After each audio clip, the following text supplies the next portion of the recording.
Hello दोस्तों, नमस्कार। आप लोगों का स्वागत है आपके अपने चैनल कंप्यूटर स्मार्ट क्लास में। दोस्तों, आज हम इस वीडियो में बताऊंगा कि आपको पूरी बेसिक जानकारी इस वीडियो में हम देने वाले हैं, जो कि कंप्यूटर के पूरी बेसिक क्लास है। अगर शुरुआती से कंप्यूटर सीखना चाहते हैं तो आपके लिए एक जो कोर्स है, बहुत इम्पोर्टेंट कोर्स है। तो आप इस वीडियो को जो है आप पूरी देखें और लास्ट तक देखें।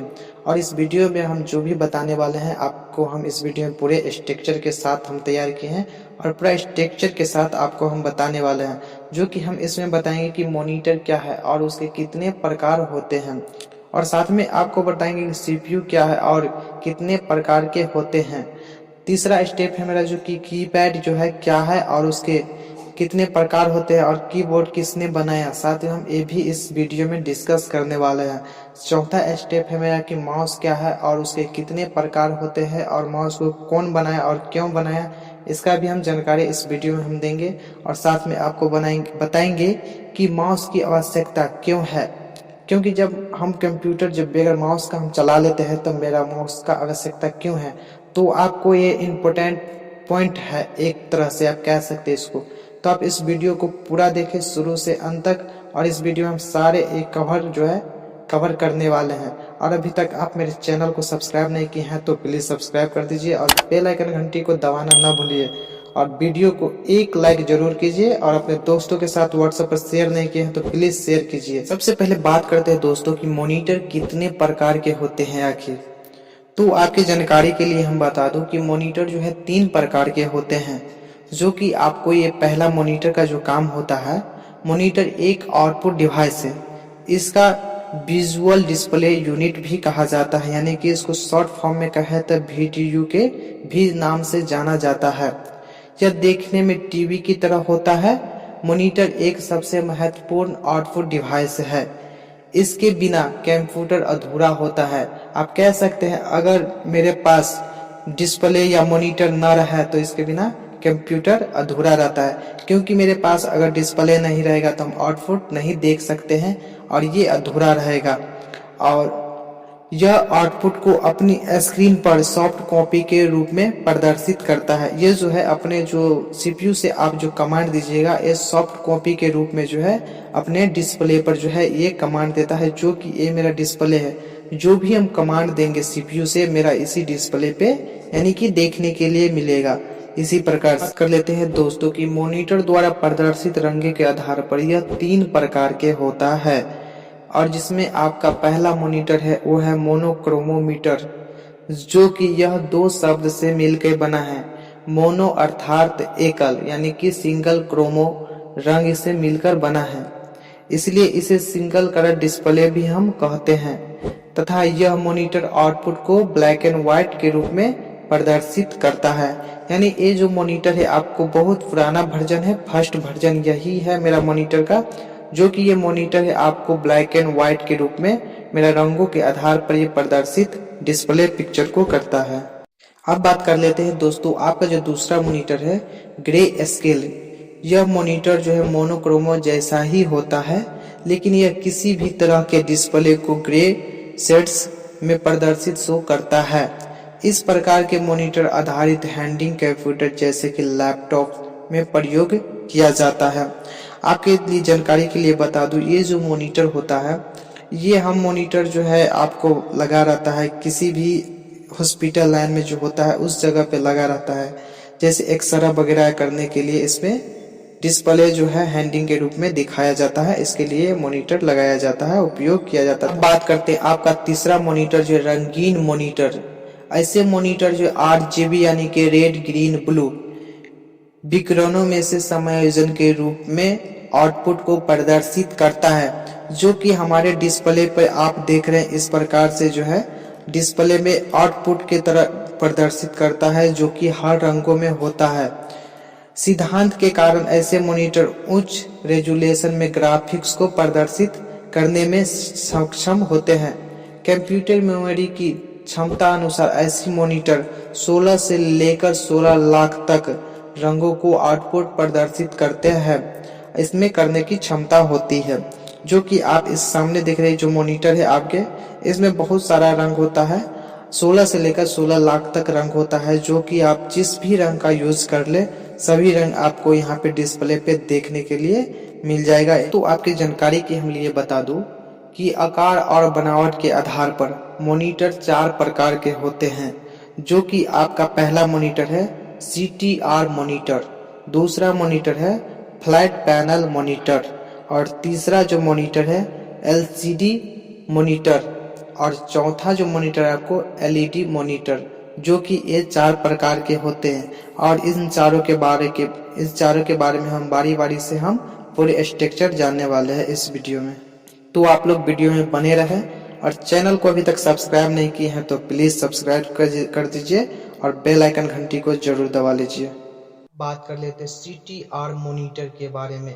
तो दोस्तों CTR मॉनिटर जो है सबसे ज़्यादा यूज होने वाला आउटपुट डिवाइस है, जिसे हम VDU के नाम से जानते हैं, और इसका जो है फुल फॉर्म होता है विजुअल डिस्प्ले यूनिट भी कहते हैं। इसका मेन पार्ट्स जो है कैथोड रे ट्यूब होती है, जिसे जनरली पिक्चर ट्यूब भी कहते हैं।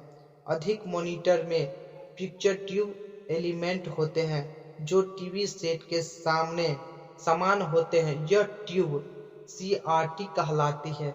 CRT तकनीकी सस्ती और उत्तम कलर के आउटपुट प्रदान करती है। CRT में इलेक्ट्रॉन गुण होते हैं, जो कि इलेक्ट्रॉन के बीम और कैथोड रे को उत्तेजित करती है। ये इलेक्ट्रॉन बीम इलेक्ट्रॉनिक ग्रिड से पास की जाती हैं, ताकि इलेक्ट्रॉन की स्पीड को कम किया जा सके, और CRT मॉनिटर को स्क्रीन पर फास्फोरस के अकॉर्डिंग की जाती है। इसीलिए जैसे ही इलेक्ट्रॉन बीम स्क्रीन से टकराती है तो पिक्सल चमकने लगते हैं और स्क्रीन पर इमेज या लेआउट दिखाई देते हैं।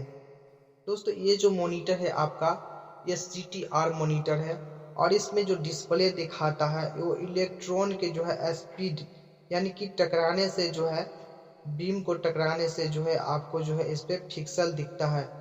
दोस्तों अब हम बात कर देते कि फ्लैट मॉनिटर के बारे में, जो कि फ्लैट पैनल जो मॉनिटर होता है वो CRT मॉनिटर से जो है CRT तकनीकी के स्थान पर यह तकनीकी विकसित की गई है, जिसमें केमिकल व गैसों के एक प्लेट में रखकर उपयोग करता है।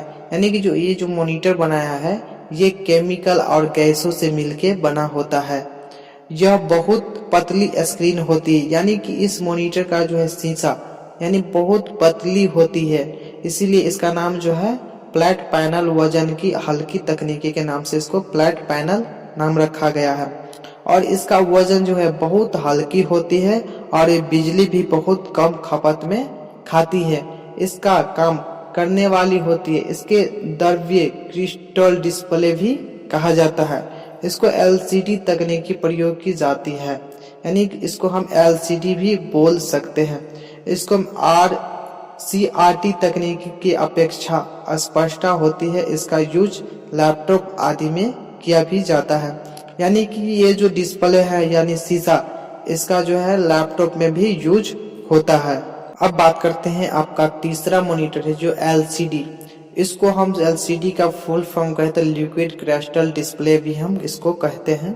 इसका CRT मॉनिटर जो है बिल्कुल टेलीविजन की तरह हुआ करते थे। टेक्नोलॉजी के विकास के साथ साथ मॉनिटर ने भी अपने रूप बदले, और आज CRT मॉनिटर के बदले LCD मॉनिटर प्रचलन में आ गए हैं। यह मॉनिटर बहुत ही आकर्षित होते हैं। लिक्विड क्रिस्टल डिस्प्ले को LCD के नाम से भी जाना जाता है। लेते हैं LED मॉनिटर के बारे में, जो मार्केट में आजकल जो है बहुत नवीनीकरण पर है, जो कि ये लेटेस्ट वर्जन है। मेरा मॉनिटर का जो है लेटेस्ट वर्जन होता है, और ये मॉनिटर जो है थोड़ा लचकदार भी होता है, यानी कि आप जो है बीच में जो आप देखते हैं किसी मॉनिटर का जो है डिस्प्ले यानी कि टेढ़ा टाइप पर भी होता है। और ये मॉनिटर जो है बैक लाइट का भी उपयोग करता है। इसका तुलना यानी कि कहे कि बहुत कम बिजली का जो है ये खपत लेता है, यानी कि इस मॉनिटर में जो बिजली भी बहुत कम उपयोग करता है। और साथ में बता दूं कि ये मॉनिटर का जो है पर्यावरण के अनुकूल भी माना जाता है, और ये लेटेस्ट वर्जन है, और ये मॉनिटर जो है बहुत अच्छा होता है। और ये जो है लेटेस्ट वर्जन का मॉनिटर ये अभी बहुत यूज में आ रहा है, बहुत यूजफुल मॉनिटर है। बात कर लेते हैं कि सीपीयू क्या है और कितने प्रकार के होते हैं। तो अक्सर आपने देखा होगा कि जब भी हम कंप्यूटर का सेटअप करते हैं तो मेरे पास जो है जब तक सीपीयू नहीं रहेगा तो मेरे कंप्यूटर का सेटअप अच्छा तरह से नहीं हो पाता, यानी कि कंप्यूटर का सेटअप हो ही नहीं पाता है। तो कहीं ना कहीं आप कह सकते हैं कि सीपीयू का जो है अहम रोल है। तो सीपीयू का जो फुल फॉर्म होता है वो सेंट्रल प्रोसेसिंग यूनिट होता है। यह एक कंप्यूटर का एक छोटा सा है लेकिन महत्वपूर्ण भाग होता है, जो कि एक चिप के समान होता है। यह कंप्यूटर के सभी इंस्ट्रक्शन को प्रोसेस करता है और प्रोग्राम के अनुसार परिणाम प्राप्त करता है। इसके बाद कंप्यूटर को आउटपुट देता है, यानी कि कंप्यूटर में आउटपुट प्राप्त करने से लेकर पहले का कार्य सीपीयू का होता है।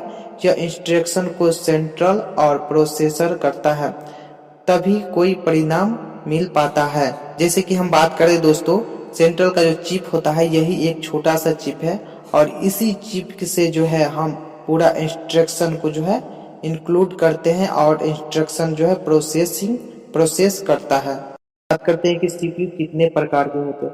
सीपीयू 6 प्रकार के होते हैं। पहला जो आपको सिंगल कोर होता है, दूसरा आपको डुअल कोर होता है और तीसरा एक कोर का कॉर्ड होता है। जो कि आपके हम जानकारी के लिए बता दूं कि कोर होता है क्या, हम ये समझा देते हैं आपको। तो पहला जो सिंगल कोर जो होता है, यानी कि आपके सिस्टम में जैसे एक कोर है तो आप किसी एक ही प्रोग्राम या सॉफ्टवेयर पे आप काम कर सकते हैं। जैसे डुअल कोर है तो डुअल कोर में यानी कि डबल प्रोग्राम पे आप काम कर सकते हैं, एक साथ जो है डबल प्रोग्राम पे काम कर सकते हैं आप। क्योड कोर जो है ये 8 प्रकार के होते हैं। 8 यानी कि क्योड कोर जो है 8 कोर होते हैं। तो इसमें जो है 8 प्रोग्राम पे आप काम कर सकते हैं अपने सिस्टम में। तो आपके जानकारी के लिए बता दूं, जो आपके सिस्टम में जितने कोर होते हैं वो ज्यादा बेहतर होता है और आप उतने प्रकार से आप सिस्टम पे उतने प्रोग्राम या सॉफ्टवेयर पे आप काम कर सकते हैं। तो आप प्रोग्राम का सीपीयू क्या है आप समझ गए हैं और कोर भी आप समझ गए हैं। कीबोर्ड क्या है और उसे कितने प्रकार के होते हैं। तो कीबोर्ड एक इनपुट डिवाइस है जिसके द्वारा हम कंप्यूटर में किसी भी तरह के डाटा को इनपुट करते हैं। तो कीबोर्ड का सबसे जरूरी भाग में से एक है। बिना कीबोर्ड के कंप्यूटर में कुछ भी करना पाना बहुत ही मुश्किल है। यानी कि कंप्यूटर में किसी भी तरह का काम करते हैं तो हमको कीबोर्ड का आवश्यकता पड़ता है। और कीबोर्ड के आपका कोई एक परिभाषा दे दे। जैसे हम पहला परिभाषा है, यह कीबोर्ड इनपुट डिवाइस है जो कि CUI यानी कि कैरेक्टर यूजर इंटरफेस पर काम करता है, जिसकी हेल्प से हम कोई भी डाटा जैसे कंप्यूटर में टेक्स्ट टाइपिंग करना हो, न्यूमेरिकल डाटा यानी कि सिंबल डाटा आसानी से हम टाइप कर सकते हैं। आपका दूसरा जो स्ट्रक्चर दे दिया आपको, सभी कंप्यूटर के लिए यह एक मुख्य इनपुट डिवाइस है जो हमारे टाइपिंग करने के लिए सुविधा देते हैं। आपका तीसरा स्ट्रक्चर बना दूं, कॉम्बिनेशन से बहुत से टाइपिंग करने के साथ साथ कीबोर्ड में कई सारे ऐसे बटन होते हैं जिससे हम शॉर्टकट की बनाकर यूज कर सकते हैं। यानी कि आप आसानी से शॉर्टकट यूज कर सकते हैं अपने कीबोर्ड के अंदर। तो कीबोर्ड कितने प्रकार के होते हैं आखिर, तो आपकी जानकारी के लिए बता दूं, वर्तमान समय में मुख्य रूप से 2 प्रकार के होते हैं। एक होता है नॉर्मल कीबोर्ड जो कि हम उसको सामान्य कीबोर्ड बोलते हैं, और एक होता है मल्टीपल कीबोर्ड मल्टीमीडिया कीबोर्ड जो कि मल्टीमीडिया कीबोर्ड भी होता है। दोस्तों आपकी जानकारी के लिए हम बता दूं कि नॉर्मल कीबोर्ड जो होते हैं, नॉर्मल कीबोर्ड में 100 से लेकर 106 बटन होते हैं। ये ज्यादा साधारण माना जाता है। इनके इस्तेमाल किए जाते हैं। आपने ज्यादातर इसी तरह की कीबोर्ड को देखा होगा जो कि ऑफिस में, कंप्यूटर इंस्टीट्यूट और सामान्य तरह की दुकानों में यूज होते हैं, यानी कंप्यूटर यह कीबोर्ड पाए जाते हैं। बात करें मल्टीमीडिया कीबोर्ड, तो ये कीबोर्ड ज्यादातर बड़े बड़े दुकानों में यानी कंपनियों में इस्तेमाल किए जाते हैं, जैसे कि बैंक में, गेम खेलने में, डीलिंग आदि के लिए इस कीबोर्ड का उपयोग ज्यादा मात्रा में किया जाता है। इस कीबोर्ड में 108 बटन से लेकर 120 बटन भी होता है। कीबोर्ड में कितने बटन होते हैं? तो आपके जानकारी के लिए हम बता दूं कि कीबोर्ड में जो है बटन उसके काम के अनुसार होते हैं। जैसे नॉर्मल कीबोर्ड में 101 या 105 बटन होते हैं, लेकिन मल्टीमीडिया कीबोर्ड में अधिकतम बटन बढ़ गए हैं, जो कि 108 से लेकर 120 के बीच होता है। लेकिन ज्यादा मात्रा में 104 की वाले ही कीबोर्ड मिलते हैं। यानी जो मार्केट में जो मिलता है मेरा कीबोर्ड, वो 104 की वाले कीबोर्ड जो है मिलता है। आपकी जानकारी के बता दूं, शुरुआती दिनों में कीबोर्ड में 84 बटन ही आते थे। जो पहले कीबोर्ड था उसमें मात्र 84 बटन ही आते हैं। कीबोर्ड को हम हिंदी में बोलते हैं कुंजी पट कहते हैं, यानी कि कुंजी पट हम कीबोर्ड का नाम हिंदी में हम कहते हैं। अब बात करते हैं दोस्तों कि कीबोर्ड का आविष्कार या खोज किसने किया और कब किया। तो आपको हम बता दूं कि क्रिस्टोफर लैथम सोलेज जो है कीबोर्ड का आविष्कारक है, और इसका खोज जो है 1868 में हुआ था। जो कि यह एक अमेरिका का वैज्ञानिक है। यानी कि आपको यहाँ से क्वेश्चन भी कई क्वेश्चन बनता है कि कीबोर्ड का आविष्कार कब हुआ, तो आप कह सकते हैं 1868 ईस्वी में बना। और कीबोर्ड का आविष्कारक कौन था, तो आप ये भी कह सकते हैं क्रिस्टोफर लैथम सोलेज कह सकते हैं। यानी कि आपको यहाँ से 2-3 क्वेश्चन भी बन सकता है। तो आपका एग्जाम में भी ये क्वेश्चन काम देने वाला है, और आपको यहाँ से जानकारी भी मिल गया है कि कीबोर्ड को किसने बनाया है। अब बात करते हैं दोस्तों कि माउस क्या है, और उसकी पूरी जानकारी भी इस वीडियो में देने वाले हैं, और जानकारी के साथ साथ माउस क्या है वो भी हम बताने वाले हैं। तो मैं आपकी जानकारी के लिए बता दूं दोस्तों कि माउस एक इनपुट डिवाइस है जो कंप्यूटर पॉइंटर या कर्सर को भी कंट्रोल करता है। माउस का इस्तेमाल कर सकते हैं हम कंप्यूटर में कई भी फाइल ओपन करना हो, फाइल को बंद करना है, और भी सभी फोल्डर आइटम को एक जगह से दूसरे जगह ले जाना हो, खोलना हो या बंद करने के लिए किया जाता है माउस का काम। यह एक ग्राफिकल यूजर इंटरफेस है। यह माउस जो है इनपुट डिवाइस है, इसीलिए इसे एक पॉइंटर डिवाइस भी कहते हैं। माउस जो है कंप्यूटर का एक महत्वपूर्ण हिस्सा है। जो आप कह सकते हैं माउस नहीं रहेगा तो बहुत सारा समस्या जो है कंप्यूटर को चलाने में होता है, इसलिए माउस एक महत्वपूर्ण भाग है कंप्यूटर का। दोस्तों कि माउस में कुल कितने बटन होते हैं? तो माउस में कितने बटन होते हैं, यानी कि माउस में जो है कुल 3 बटन होते हैं। जो कि मेरा माउस है यहाँ पे आपके सामने, यहाँ पे ये माउस है, और ये माउस में जो है कुल 3 बटन होता है। जो कि ये बटन मेरा लेफ्ट बटन होता है, ये राइट बटन होता है, और ये बीच का जो बटन है ये स्क्रॉल बटन। हम इस बटन को जो है स्क्रॉल बटन बोलते हैं। जो पहले जो माउस आते थे उसमें सिर्फ 2 ही बटन होते थे, यानी कि लेफ्ट और राइट बटन ही होते थे, स्क्रॉल बटन यानी कि नहीं होते थे। और आपको ये भी बता दूं, जो सबसे पहले लकड़ी का माउस ही आता था, यानी कि ये माउस नहीं आता था, लकड़ी का माउस जो है बन के आता है। अब जो टेक्नोलॉजी के कारण या आप जो भी कह सकते हैं, इसके कारण अब इस प्रकार का माउस जो है हमको देखने के लिए मिल जाता है मार्केट में, या कहीं भी इंस्टीट्यूट वगैरह में या बैंक में इसी तरह के माउस देखने के लिए मिलता है। दोस्तों अब आपकी जानकारी के लिए बता दूं कि माउस का खोज जो है कब हुआ था। तो माउस की खोज जो है 1960 के दशक के शुरुआती में ही हो चुका था। लेकिन इसका जो है जो माउस का खोज किसने किया, तो माउस का खोज जो है डगलर एंगल्सवर्थ द्वारा माउस का खोज हुआ था। जो कि माउस का खोज जो है यही किया, एक चूहा की तरह माउस का बनावट होता है, जो कि चूहा की तरह बनावट से ये जो है डगलर बर्ड्स जो है खोजा था माउस को, यही खोजा है माउस को। और ये 1960 के दशक में शुरुआती में, यानी कि 1960 ईस्वी में जो है शुरुआत में ही माउस का खोज ये कर लिया था। दोस्तों अब बात करते हैं कि माउस कितने प्रकार के होते हैं। तो आपकी जानकारी के लिए बता दूं कि माउस मुख्य रूप से 5 प्रकार के होते हैं। जो कि मेरा पहला माउस है, मैकेनिकल माउस माउस का सबसे पुराना रूप है। इस माउस में रबर बॉल यानी कि रबर बॉल जो होता है वो लगी होती है, और जब इसे पैड पर घुमाया जाता था तो यह रबर बॉल जो है अंदर लगी लगी चक्री का घुमाती थी, जिससे सिंगलर कंप्यूटर को भेजे जाते थे। लेकिन यह माउस ज्यादा सफल नहीं हुआ। कारण था कि जो रबर बॉल भी वह बटक और वह जो रबर बॉल था वो अटक जाती थी और इतना अच्छा से काम नहीं करता था, इसीलिए जो है ये माउस सक्सेसफुल यानी कि नहीं हुआ। ये माउस में जो है यहाँ पे जो लगा यह रबर बॉल है, यही माउस को जो है घुमाते थे तब ये चक्री जो है घूमता था और ये माउस जो है यूज होता था, इसलिए इसका माउस जो है यूज में नहीं हुआ और ये माउस को अभी अब बात करते हैं आपका दूसरा माउस जो है ऑप्टो मैकेनिकल माउस। जो ऑप्टो मैकेनिकल माउस को मैकेनिकल माउस से बेहतर बनाया गया था। इसमें मैकेनिकल सेंसर के स्थान पर ऑप्टिकल सेंसर लगाया गया था। ऑप्टो मैकेनिकल माउस में एलईडी लाइट यानी कि एलईडी लाइट और फोटो डिटेक्शन मिलकर माउस का द्वारा तय दूरी का अनुमान लगाकर ठीक प्रकार से काम करते थे।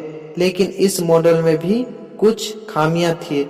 जो आपको जो यहाँ माउस है, इस माउस में जो ये है एलईडी सेंसर यानी कि एलईडी सेंसर इस माउस में लगाया गया था, जो कि ये भी माउस जो है पूरी तरह से काम में नहीं आया। आपका तीसरा माउस है आपका ऑप्टिकल माउस, जो फाइनली आया एक अति आधुनिक उपकार ऑप्टिकल माउस, जिसे वर्तमान इस्तेमाल किया जाता है। वर्तमान समय में जो है इसे बहुत इस्तेमाल किया जाता है।